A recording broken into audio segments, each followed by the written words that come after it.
My name is Chris James. I farm in Pembrokeshire. We run 1,100 dairy cows on our holding, and alongside the dairy cows we rear approximately 380 replacement heifers every year. We've always found it difficult on a grazing system to administer the minerals, and there's obviously various different ways of doing it, but on a rotational grazing system we found that the triple pack was very effective in giving the calves the minerals they need for grazing. We feed a calf pellet up till the calves weigh approximately 100 kilos, and from that point on they simply graze grass. On a coastal farm like ours, we've done various soil tests and foliage tests over the years, and indeed blood tests in animals, and we've always found that we've been particularly low in iodine and indeed selenium and cobalt as well.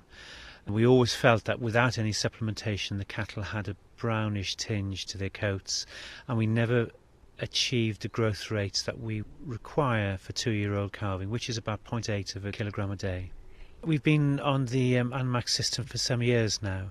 We were on different systems, but we found that the way of administering minerals with a bolus, you only buy what you need, so you buy the exact amount of boluses for the animals you need.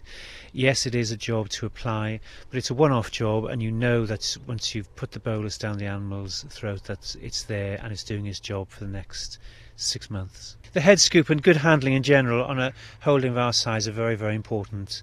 We do different treatments at different times of the year, but we do find that the bolus administration tends to coincide with the fluke drench. So we do both jobs at once, and yes, we do find the head scoop is very, very important. The calves get bolused once they're taken off the calf pellets, because we obviously don't want to give them the minerals in the pellets and also the bolus at the same time. And then at housing we worm the cattle, and again we give the heifers a bolus for the winter housing period, and then they tend to be fed silage and maize gluten over that period.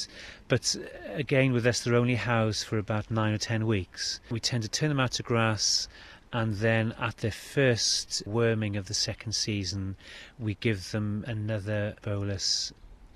What benefits do you feel that Traceyshore COI has brought to the herd? We seem to be running on very good fertility levels now. We seem to get 65% in calf to first service. We're getting about a 93% submission rate to first service, and we're now operating a very fertile herd, which is enabling us to sell surplus stock. Now I know the type of stock we use are inherently fertile, but I think the Traceyshore bolus certainly plays a part in the robustness of our overall system. We're very happy with the results that we get, so it's something that we're sticking with and is very much part of our system. When the cows are dried off they have their fluke drench, and we also give them a Traceyshore COI to cover them for the dry cow period. We feel that when the cows calve they seem to cleanse very quickly after calving. Currently we're running at a submission rate of about 93%, which we're very pleased with, and indeed our conception rates seem to be about 65% to first service.